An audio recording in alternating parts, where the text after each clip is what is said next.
नमस्कार, मैं हूं रवि प्रकाश और यह कार्यक्रम है संप्रति।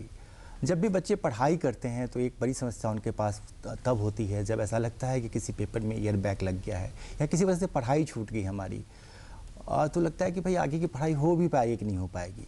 तो ऐसे में विद्यार्थियों के मन में कई तरह के सवाल होते हैं कि उनके आगे का काम कैसे चलेगा। और पढ़ाई छूटने की कई सारी वजह हो सकती हैं। आप बीमार हो सकते हैं, आपके घर में कोई परेशानी हो सकती है, या कोई भी पारिवारिक परेशानी की वजह से आप अपनी पढ़ाई आपकी बीच में रुक सकती है। तो ऐसे विद्यार्थियों के लिए जो ओपन स्कूल्स हैं वो काफ़ी राह दिखाते हैं। उनको लगता है कि नहीं, हमारा भविष्य भी ठीक होने वाला है। तो आज के कार्यक्रम में बात करना चाहते हैं इसी वैकल्पिक माध्यम पे कि अगर आपकी पढ़ाई में कोई बाधा आई है और अगर आप 10th या 12th तक की पढ़ाई करना चाहते हैं या वोकेशनल कोर्सेज़ की कुछ पढ़ाई करना चाहते हैं तो आपके पास क्या विकल्प हैं। और इस पर बात करने के लिए हमारे पास से अपने खास मेहमान को बुलाया। हम स्वागत करते हैं डॉक्टर राजीव प्रसाद जी का, जो क्षेत्रीय निदेशक है राष्ट्रीय मुक्त विद्यालय शिक्षा संस्थान का, जिसको NIOS नाम से हम सब लोग जानते हैं।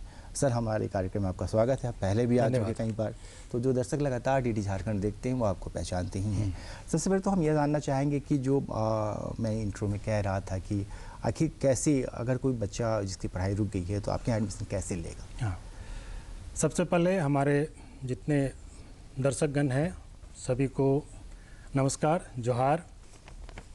NIOS अपने प्रारंभ से ही उन सभी शिक्षार्थियों का एक सहयोगी रहा है जो किसी कारणवश प्रारंभिक शिक्षा जो परंपरागत शिक्षा होता है उसमें नहीं जुड़ पाए या किसी कारणवश उनकी पढ़ाई छूट गई। उनके लिए एक वरदान है NIOS, और हम इस संस्थान में करीब 31 ईयर से जुड़े हुए हैं इस काम में, और कई मिलियंस स्टूडेंट हमारे सिस्टम से फ़ायदा ले चुके हैं। जैसा कि आपने कहा कि इस सिस्टम से जुड़ने के लिए जो रिक्वायरमेंट है क्या है, हमारा ये जो पूरा सिस्टम है एडमिशन का वो पूरी तरह ऑनलाइन है, 100% ऑनलाइन है। इसमें आपको कोई भी डॉक्यूमेंट भेजने की ज़रूरत नहीं हमारे ऑफिस को या हमारे हेडक्वार्टर को। सारा प्रोसीजर ऑनलाइन है। और जब आप ऑनलाइन करते हैं सिस्टम को तो कुछ रिक्वायरमेंट्स होती हैं, वो हमारे दर्शक को जानना बहुत ज़रूरी है। पहला रिक्वायरमेंट होता है कि जब भी आप NIOS में एडमिशन लेंगे तो आपका एक वैलिड ईमेल ID होना चाहिए और एक मोबाइल नंबर, जो थ्रू आउट जब तक आप NIOS से जुड़े हैं तब तक रखना पड़ेगा उसको। क्योंकि इस दोनों पे जब एडमिशन लेते हैं आप तो उस पर OTP आती है, आप सभी जानते हैं। तो उस OTP को जब तक आप एंटर नहीं करेंगे हमारे सिस्टम में ऑनलाइन पोर्टल पे, तब तक आपका जो फॉर्म भरने का प्रोसेस है ऑनलाइन वो आगे नहीं बढ़ेगा। तो ये सबसे बड़ी रिक्वायरमेंट है। और दूसरी, जो भी डॉक्यूमेंट्स होता है, जैसे आपका आधार है इंपॉर्टेंट चीज़, डेट ऑफ बर्थ का जो सर्टिफिकेट है वो, आपने अगर 8वीं पास कर ली है, 10वीं में एडमिशन ले रहे हैं उसकी स्कैन कॉपी, आपके फ़ोटोग्राफ्स की स्कैन कॉपी, आपके सिग्नेचर के स्कैन कॉपी, ये सारे डॉक्यूमेंट्स को आपको जब भी आप एडमिशन लेने जाएं तो आप पेन ड्राइव में इसको ले जाएं, क्योंकि ये सारे डॉक्यूमेंट आपको अपलोड करना पड़ेगा। और अपलोड करने के बाद जो पेमेंट की होती है मोड, वो भी पूरी तरह ऑनलाइन है। तो ये सारी प्रक्रिया हमारी ऑनलाइन है। इसमें इस चीज़ का आप ध्यान रखेंगे तो NIOS में कोई दिक्कत नहीं है एडमिशन लेने में जी। और ये है कि जो क्योंकि आपके यहाँ माध्यमिक में और उच्चतर माध्यमिक में नामांकन ले सकते हैं बच्चे, तो जो माध्यमिक में जो जिन बच्चों का नामांकन होगा उनकी मिनिमम रिक्वायरमेंट क्या है, क्या न्यूनतम? माध्यमिक में अगर आप जाएंगे तो आपकी एज 14 साल होनी चाहिए जी। अगर 14 साल पूरी कर लिए आप ले सकते हैं एडमिशन हमारे माध्यमिक में क्लास 10 में जी। और सीनियर सेकेंडरी में अगर आप चाहते हैं तो उसके लिए रिक्वायरमेंट है हमारा 15 ईयर्स, 15 साल के अगर आप हैं और आपके पास डॉक्यूमेंट 15 साल का है तो आप हमारे उच्चतर माध्यमिक में सीनियर सेकेंडरी में आप ले सकते हैं एडमिशन। अच्छा, और जैसे आप उम्र की बात कर रहे थे तो डेट ऑफ बर्थ के लिए कई बार होता है कि कई लोग कुछ अलग तरीके का मांगते हैं, आपके यहाँ क्या है? डेट ऑफ बर्थ के लिए आप जैसे जन्म प्रमाण पत्र गवर्नमेंट का बनता ही है, वो चलेगा। आधार भी आपका है जी। और आधार अगर नहीं है तो स्कूल लिविंग सर्टिफिकेट्स आपके पास होगा।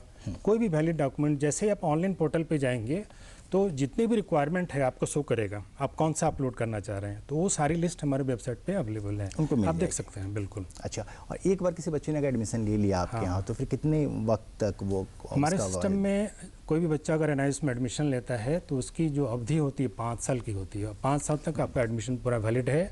आपको उसके लिए कुछ एक्स्ट्रा पे करने का ज़रूरत नहीं है। वन टाइम एडमिशन फ़ी जो लगता है, जी। जैसे हम बात करें माध्यमिक में तो आपका 1800 रुपया है और सीनियर सेकेंडरी के लिए 2000 रुपया है। तो वो फ़ी आपका एडमिशन का है, 5 साल के लिए वैलिडिटी है उसकी, 5 साल तक आप वैलिड हैं। उन्हें कोर्स के लिए अलग से पे नहीं करना पड़ेगा? नहीं, बिल्कुल नहीं। उस एडमिशन फ़ी में आपका बुक का मटेरियल का भी पैसा इंक्लूड है, आपको अलग से देने की ज़रूरत नहीं है।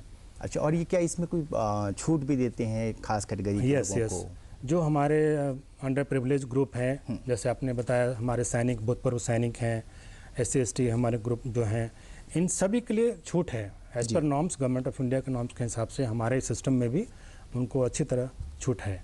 अच्छा, जो जैसे जो माध्यमिक, उच्चतर माध्यमिक में नामांकन लेना चाहेंगे और उन्होंने माध्यमिक कहीं से कर लिया है, तो उनके लिए फिर क्या रिक्वायरमेंट होगी? नहीं, अगर वो माध्यमिक कर लिया है तो माध्यमिक करने के बाद आप 12th में एडमिशन ले सकते हैं।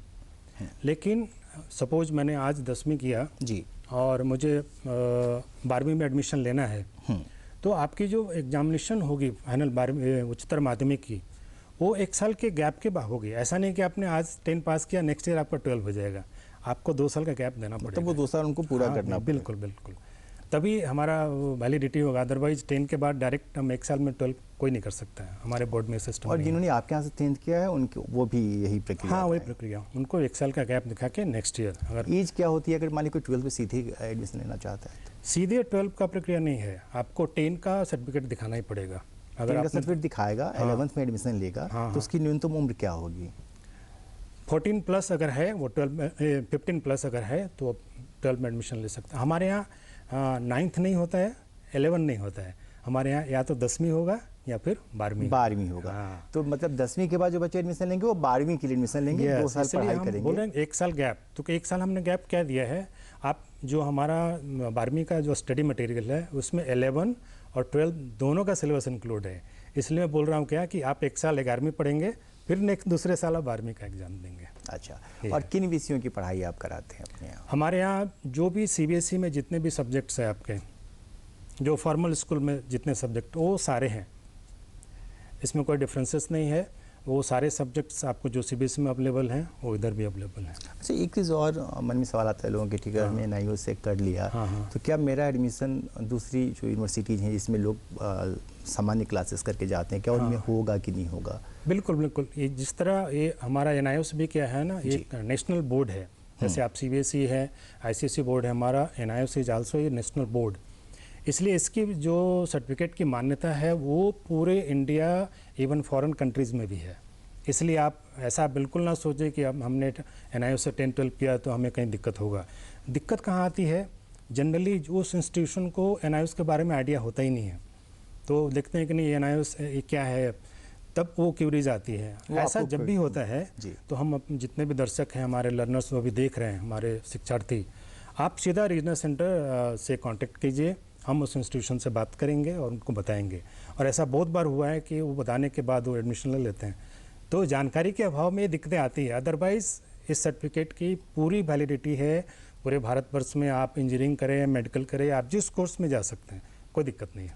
अच्छा, भाषाओं को लेकर किन किन भाषाओं में पढ़ाई? भाषाओं में मोस्टली हमारा जैसे उड़िया, तमिल, तेलुगु, मलयालम, और जितने भी रीजनल लैंग्वेजेस होते हैं उसमें भी कोर्सेस अवेलेबल हैं। अगर बच्चा उड़िया में पढ़ना चाहता है वो एडमिशन ले ले, अपना जो स्टडी का मीडियम होगा वो चूज़ करेगा ऑनलाइन, हमको उड़िया चाहिए तो उसकी पूरी की पूरी स्टडी मटेरियल उड़िया में आ जाएगी। अच्छा, बंगाली पढ़ना है बंगाली में आ जाएगी। ठीक है, क्योंकि NIO काफ़ी लंबे वक्त से झारखंड में भी काम करे, क्या उसमें वैसी भाषाएं भी हैं जो झारखंड की रीजनल लैंग्वेजेस हैं?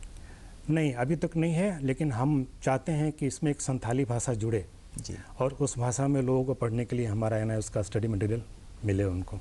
अच्छा, एक चीज़ और बता दें, चलिए तो काफ़ी अच्छी बात है, क्योंकि कई बार क्या होता है कि गाँव में जो लड़के हैं उनको लगता है कि हमारे अपनी भाषा में उस हिसाब से भी हम काम कर रहे हैं कि यहाँ के रीजनल लैंग्वेज में मिले उनको। अच्छा, और एक चीज़ और बताइए, जैसे कि 10th में और फिर 12th में, इन दोनों में जो बच्चे एडमिशन लेंगे उनके लिए सब्जेक्ट्स क्या क्या आपके यहाँ, किन सब्जेक्ट्स से? सब्जेक्ट्स में जैसे हमारे पास करीब 26 सब्जेक्ट्स का पूरा लिस्ट है जी। जैसे अगर आप 10 में जाएंगे माध्यमिक स्तर पे, गणित, साइंस है, सामाजिक विज्ञान है, अर्थशास्त्र है, व्यवसाय अध्ययन है, गृह विज्ञान, मनोविज्ञान, भारतीय संस्कृति एवं विरासत है, लेखांकन है, चित्रकला है, डाटा एंट्री ऑपरेशंस है, हिंदुस्तानी संगीत है, कर्नाटक संगीत है। अरे वाह।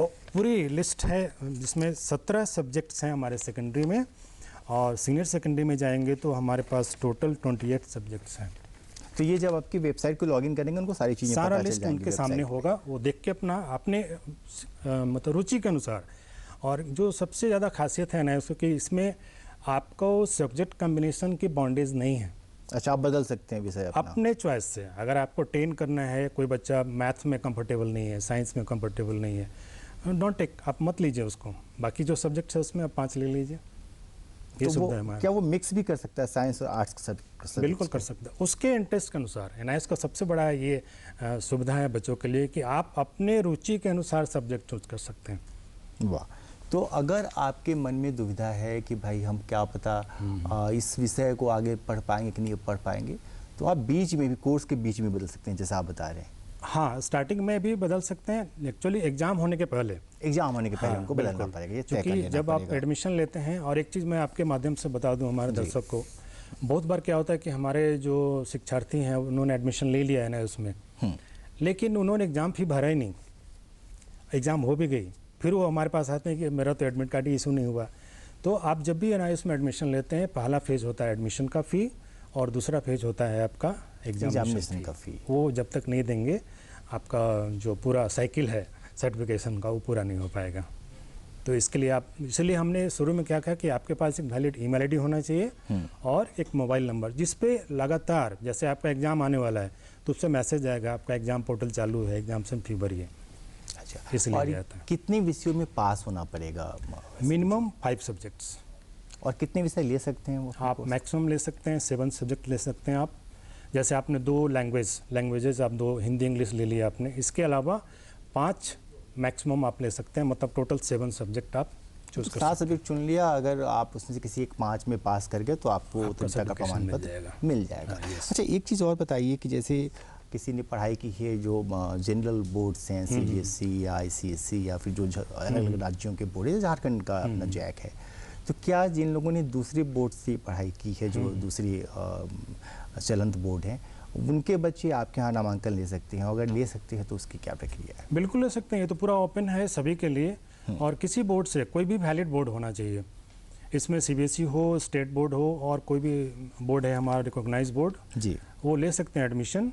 बस वो क्राइटेरिया जो मैंने बताया, 10 के लिए 14 ईयर्स होना चाहिए, अगर 12 में जा रहे हैं तो 15 ईयर्स आपका होना चाहिए, और सब्जेक्ट आपके अनुसार है। अगर आपने पिछले बोर्ड में क्या पढ़ा है ठीक है, लेकिन अगर आपको लगता है कि आप सब्जेक्ट चेंज करना चाहते हैं तो आप अपने इंटरेस्ट के अनुसार कर सकते हैं, वो लिस्ट होना चाहिए उस। जी, कई बार ऐसा होता है कि जब ऑनलाइन काम कर रहे होते हैं, खासकर झारखंड से राज्यों में, तो उसका नेटवर्क की समस्या आती है कि बीच ही में रुक गया या फिर कुछ हो गया, तो कोई अगर आपके यहाँ एडमिशन ले रहा है तो उसकी पुष्टि कैसे करेगा कि हाँ उसका एडमिशन हो गया? जब भी हम एडमिशन लेते हैं एनआईएस में, तो आपको अपने रजिस्टर्ड मोबाइल पे रेफरेंस नंबर पहले आएगा, ठीक है।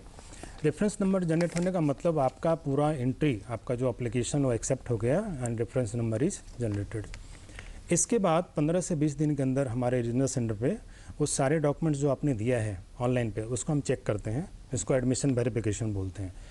वो कंप्लीट होने के बाद आपको इनरोलमेंट नंबर जनरेट होगा, वो इनरोलमेंट नंबर आपको कह रहा है कि आपके एडमिशन की पुष्टि है। वो जैसे इनरोलमेंट नंबर मिला मतलब आप इनरोल हो गए? यस, आपके एडमिशन ये भी उनको ऑनलाइन मिल जाएगा उनके मोबाइल पे या फिर उनके ईमेल पे? सब पे चला जाएगा। ठीक है। और एक सवाल और बताइए कि जैसे जो पढ़ाई की सामग्री होगी वो कैसे भेजेंगे आप? पढ़ाई की सामग्री अभी जो हमारा प्रोसेस है, तो अभी तो डिजिटल का है पूरा ज़माना। हमारा एक एनआईएस का ऐप भी स्टार्ट हो रहा है, जिसके थ्रू वो ऑनलाइन भी ऐप डाउनलोड कर लीजिए मोबाइल में, और उसमें सारी स्टडी मटेरियल आपको दिखेगी, आप ऑनलाइन भी पढ़ सकते हैं। अभी हम जो भी बच्चे एडमिशन लेते हैं 10 या 12 में, उनको hard copy study material by post उनके एड्रेस पे भेज देते हैं। ऐसे एक जिज्ञासा और है, जैसे मान लीजिए कि आपके जो अध्ययन सामग्री है और जो दूसरी बोर्ड्स में बच्चे पढ़ते हैं, कितना अंतर होता है इसमें? अंतर, हमारे बोर्ड का जो भी अध्ययन सामग्री है उसका पूरा एनसीईआरटी बेस्ड है। एनसीईआरटी पूरा एनसीईआरटी आप समझ लीजिए जी। हमारे बोर्ड में क्या है कि उस पूरे सिलेबस को थोड़ा सा एक्सप्लेन किया हुआ है, क्योंकि हम ओपन डिस्टेंस लर्नर की बात कर रहे हैं, वो बच्चा डेली स्कूल नहीं जा रहा है, तो उसके लिए study he teacher in print हम लोग बोलते हैं, मतलब वो टीचर ही उस बुक में है, झलक आएगा उनको। तो हर एक चीज़ को क्या है ना, बहुत अच्छी तरीके से एक्सप्लेन किया हुआ है, इसलिए हम लोग बोलते हैं उसको सेल्फ लर्निंग मटेरियल। बच्चा खुद बैठ के पढ़ रहा है घर पे और बहुत अच्छी तरह से एक्सप्लेनेशन है, और जो पूरा करिकुलम और सिलेबस जो बोल रहे हैं पूरा एनसीईआरटी। और किसी वजह से अगर नहीं मिला, जैसे आपने डाक से भेजा हाँ। और वो गुम हो गया कहीं बीच में, तो फिर तो बच्चे उसके कैसे? जैसे ही बच्चा हमारे सिस्टम में लॉगिन करता है तो उनका ईमेल आईडी पासवर्ड वो बनाते हैं खुद अपना आईडी पासवर्ड, उस पर जा कर के उसमें ट्रैक करने का सिस्टम भी बना हुआ है कि आपका स्टडी मटेरियल पहुंचा कहाँ तक, या डिस्पैच हुआ तो डिस्पैच नंबर कौन सा है, वो ऑनलाइन ही बच्चा चेक कर सकता है। अच्छा, एक टीओसी टर्म आता है आपके लिए, जो टीओसी क्या अच्छा। है? हमारे सिस्टम में एनआईएस में एक टीओसी ट्रांसफ़र ऑफ क्रेडिट बोलते हैं उसको। एक ऐसी सुविधा है जो शायद किसी अन्य बोर्ड में नहीं है। टीओसी का मतलब होता है कि कोई बच्चा सपोज 10वीं या 12वीं एग्जामिनेशन दिया और किसी बैड लक से वो फेल हो गया, पास नहीं हो पाया, तो उस बोर्ड का जो भी बोर्ड हो, स्टेट बोर्ड या सीबीएसई बोर्ड है, उस बोर्ड का जो भी सब्जेक्ट में वो पास हुआ है उसका मैक्सिमम 2 सब्जेक्ट हम उसके बोर्ड से मार्क्स को ट्रांसफ़र कर देते हैं, वो हमारे एनआईएस बोर्ड में चला जाएगा, और बाकी 3 पेपर का एग्ज़ाम उसको देना होता है। तो 3N2 प्लस 5 सब्जेक्ट मिलके उनको एक सर्टिफिकेट एनआईएस की तरफ से मिल जाएगा। और जो टीओसी हो रहा है, जिस बोर्ड का मार्क्स हम ट्रांसफ़र कर रहे हैं जिस सब्जेक्ट का, उसका बच्चे को एग्ज़ाम नहीं देना है। तो बच्चे का पूरा 2 सब्जेक्ट का बर्डन जो उनको तैयारी करने के लिए है वो थोड़ा उनको राहत मिलता है। अच्छा, ये सुविधा है। और टीएमए क्या है? टीएमए आप जब पूरी एडमिशन प्रक्रिया में आप जाएंगे, हाँ, तो जब बच्चा एडमिशन लेता है हमारे बोर्ड से उनको स्टडी मटेरियल जाएगी, बच्चा घर पे पढ़ेगा, उसको पढ़ने पे उसको कुछ डाउट्स भी होंगे सब्जेक्ट्स में, और जब वो ऑनलाइन एडमिशन लेता होता है तो साथ में उनके साथ एक कॉलम आता है स्टडी सेंटर का। एक बहुत इंपॉर्टेंट रोल है हमारे सिस्टम में। स्टडी सेंटर वो चूज़ करेंगे, 1 2 3 ऑप्शंस आता है, वो जो फर्स्ट चूज़ करेंगे जो उनके घर के बिल्कुल नियर अबाउट होगा वो चूज़ कर लेते हैं, उसको हम लोग स्टडी सेंटर बोलते हैं।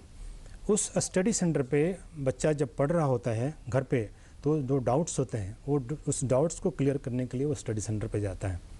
वहाँ पे टीचर्स होते हैं सब्जेक्ट वाइज, और जिस सब्जेक्ट में उनको दिक्कत आ रहा है उस स्टडी सेंटर पे जाके अपने ट्यूटर से पूछ सकते हैं। और ये सुविधा उनको 1 महीने का 30 डेज़ का पीसीपी पर्सनल कॉन्टैक्ट प्रोग्राम दिया जाता है। इसके लिए भी कोई कॉस्ट नहीं देना बच्चे को। 10th में भी 30 डेज का और 12th के लिए हाँ, 30 डेज का, पूरे सेशन में वो 30 दिन तीस दिन कर जाकर सकते हैं। कर सकते हैं। अच्छा, एक चीज़ और बताइए, इसी प्रवेश प्रक्रिया में अगर कोई गलती हो गई कहीं पे भरने में, तो क्या उसको सुधार सकते हैं बच्चे? बिल्कुल। ये सारी जो प्रक्रिया है वो भी ऑनलाइन है। अपने डैशबोर्ड पे आप लॉगिन करेंगे, लॉगिन करने के बाद सारी सुविधा आप इस एक बच्चे के लिए जो रिक्वायरमेंट होता है वो सारा कॉलम बना हुआ, आप वहाँ पे क्लिक करेंगे और जो भी करेक्शंस की जो भी चार्जेस होते हैं वो आप ऑनलाइन पे कर दीजिए, और सारा कुछ ऑनलाइन आपके पोस्ट पे। चार्जेस औसतन क्या रहते हैं? 100-200 डिपेंडिंग ऑन द आपको क्या करेक्शन करवाना है। बहुत मिनिमम चार्जेस है, बहुत ज़्यादा नहीं है चार्जेस।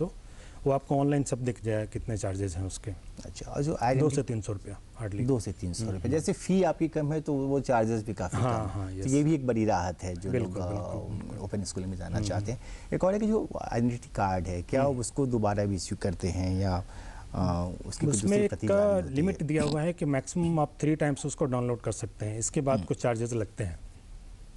3 बार वो डाउनलोड कर सकते हैं यस, मुफ्त में, हाँ, उसके बाद उनको चार्ज देना चार्जेस होगा। लगते हैं। वही चार्ज मिनिमम मैं नहीं समझता होगा। हूँ कि अब तो डिजिटल ज़माना है, आप एक बार लेकर के पेन ड्राइव में रख लीजिए, सॉफ्ट कॉपी, नो इशू।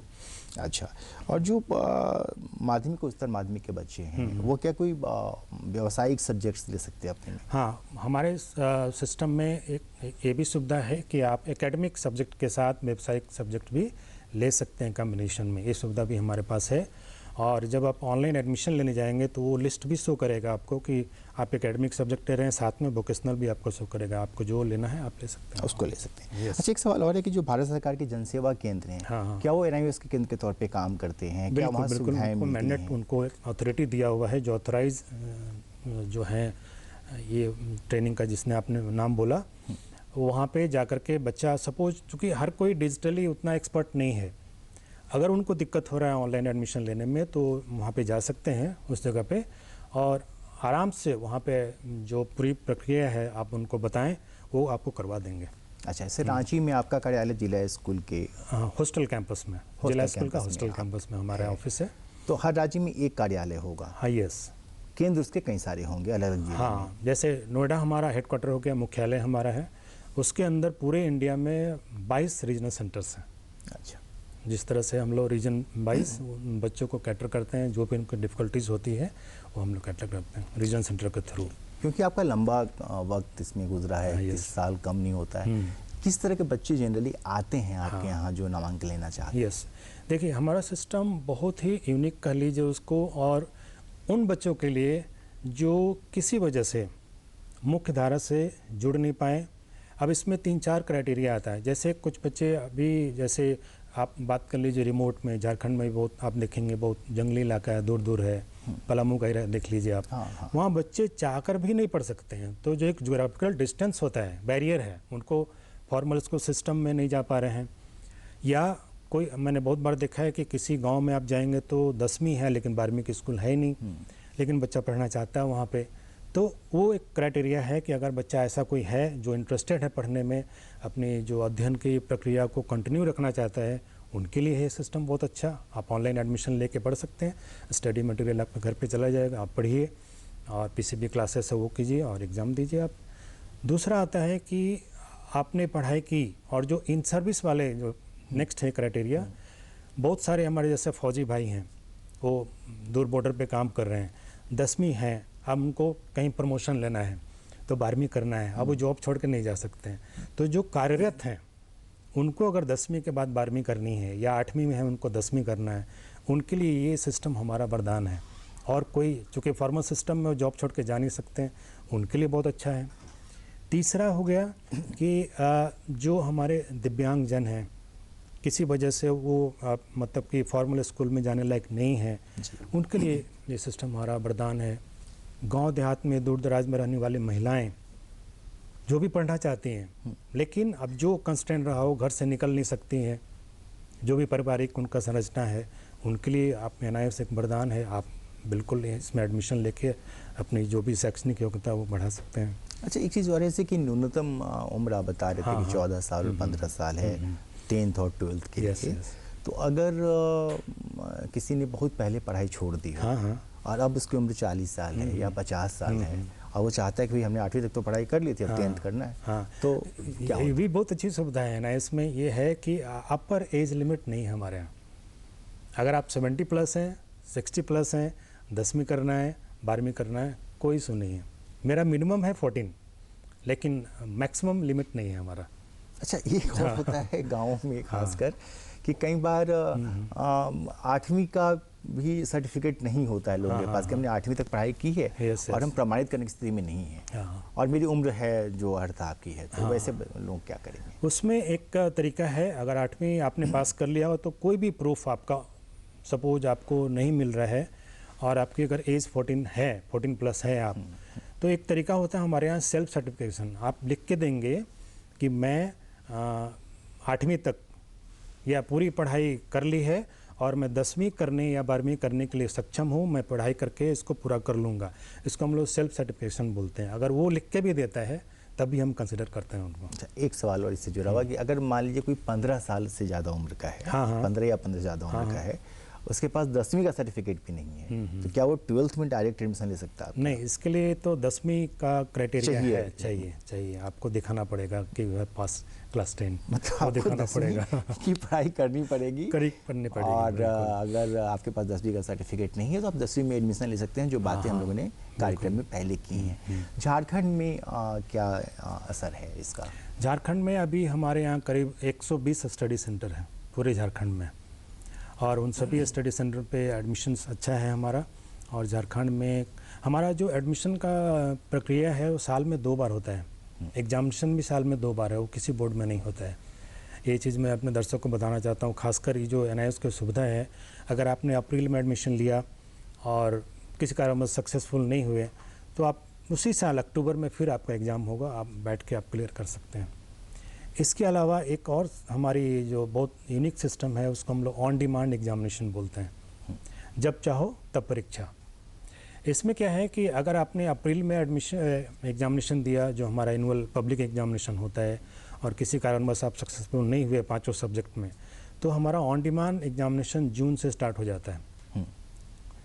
उसमें आप बैठ के अपना क्लियर कर सकते हैं। जून, जुलाई, अगस्त, सितंबर तक चलता है। मतलब साल में 2-4 महीने हमारा पब्लिक एग्ज़ाम, बाकी दोनों में ऑन डिमांड एग्जामिनेशन चलता रहता है। तो आपको जो हम एक बोलते हैं मुक्त मतलब आपको जितनी भी बाउंड्रीज है, आप जहाँ पर रिस्ट्रिक्शन है, उस चीज़ को हमारे सिस्टम ने ख़त्म कर दिया है। आप जब चाहो परीक्षा दे सकते हो। आज आप फिजिक्स के लिए तैयार हो, फिजिक्स का एग्ज़ाम अगर चल रहा है ऑन डिमांड, आपको वो सिस्टम भी वैसा ही है कि आपको ऑन डिमांड के लिए सीट बुक करना पड़ेगा। अच्छा, हाँ। और जैसी 2 बार परीक्षा हो रही है, परीक्षाएं ऑनलाइन ही आपके यहाँ होती हैं? नहीं, सारे परीक्षाएं जो होगी ऑफलाइन होगा। जैसे जनरल बोर्ड एग्जामिनेशन होते हैं, आपको सेंटर दिए जाएंगे, वहाँ पे आपको पेन पेपर एग्जामिनेशन होगा। उनको आकर ऑफलाइन परीक्षा देनी पड़ेगी। और अगर किसी ने पहली परीक्षा, क्योंकि साल में 2 बार हो रहा है, अप्रैल और अक्टूबर में, यही दोनों महीने हैं, तो अगर किसी जिसने आपके यहाँ इनरोल कराया है या उनका इनरोलमेंट है, उन्होंने 2 सब्जेक्ट्स में या 3 में या 4 सब्जेक्ट्स की परीक्षा पास कर ली है, किसी एक में उनको बैक लग गया, तो क्या वो दूसरी परीक्षा में भाग लेंगे या वो ऑन डिमांड एग्जामिनेशन करा पाएंगे अपना? उनकी अर्जेंसी के अनुसार है। सपोज कोई बच्चा अप्रैल में दिया, नहीं सक्सेसफुल है, और वो हो सकता है किसी का एडमिशन सेशन या कॉलेज का सेशन मिस हो रहा है उनके लिए, तो जून में ऑन डिमांड आप दे दीजिए। अगर आप वेट कर सकते हो तो अक्टूबर एग्जाम, फिर पब्लिक एग्जाम आएगा। ये तो वरदान की तरह है एक तरीके से बहुत सारी सुविधाएं हैं। और मैं तो सभी दर्शक को बोलता हूं कि एक बार हमारा NIOS का वेबसाइट है, NIOS SDMIS, ये एडमिशन पोर्टल है, इस पे जाके आप पढ़ें उसको। और ऐसी, मैं तो बहुत कुछ कम बताया हूँ, ऐसी अनेकों सुविधाएं हैं हमारे सिस्टम में। एक बार जब आप हमारे वेबसाइट पे जाके पढ़ेंगे तो आपको सारी जानकारियाँ मिलेगी इसके लिए। हिंदी और अंग्रेजी दोनों ही भाषा? दोनों भाषा में हमारा वेबसाइट है। अच्छा, कई बार क्या होता है कि हम लोग जब किसी का इंटरव्यू करते हैं तो कई सवाल पूछते हैं, जैसे आपसे हमने पूछा है, और कई दफ़ा ऐसा हो जाता है इस बातचीत में कि हम वो सवाल नहीं पूछ पाते, कुछ सवाल मिस कर जाते हैं, उनको बताना ज़रूरी होता है। अब मैं सवाल कोई भी नहीं पूछूंगा आपसे, आपको अगर लगता है कुछ मिस कर गया हो और जो बताना ज़रूरी है तो आप दर्शकों को बता सकते हैं। हमारे दर्शक को मैं बोलना चाहूँ कि जब भी आप NIOS पोर्टल पे जाएँ, आप ज़रूर टाइप करें NIOS SDMIS, student data management information system. कभी कभी क्या होता है हमारा पोर्टल पे, जो मैंने आपको बताया एक इंसिडेंट अभी लास्ट वीक ही आया था, एक बच्चे का एडमिशन का चार्जेस जो जनरली हमारा 1800 और 2000 होता है सीनियर सेकेंडरी के लिए, उनको पेमेंट करना पड़ेगा 9000। अच्छा। तो आप बिल्कुल मतलब कोई ऐसे ही टाइप करके कहीं और वेबसाइट पे जाएंगे, हो सकता है कभी उसका पैरेलल लिंक चला जाता है, तो उस चीज़ से बचें। जब भी आप पेमेंट कर रहे हैं और आपका अमाउंट एडमिशन का एक्सीड हो रहा है तो बिल्कुल सतर्क हो जाएं और इमीडिएटली उसको बंद कर दें। चलिए सर, आपका बहुत बहुत धन्यवाद। वक्त नहीं हमारे पास कि हम अपनी बातचीत को आगे बढ़ाएं। मुझे पूरी उम्मीद है कि जो लोग चाहते होंगे NIOS में एडमिशन लेना, उनके मतलब की बातें हमारी बातचीत में निकल गई होंगी। मुझे अब इस कार्यक्रम को रोकने की इजाज़त दीजिए। अगले सप्ताह आपसे फिर मुलाकात होगी। नमस्कार। थैंक यू आप सभी का।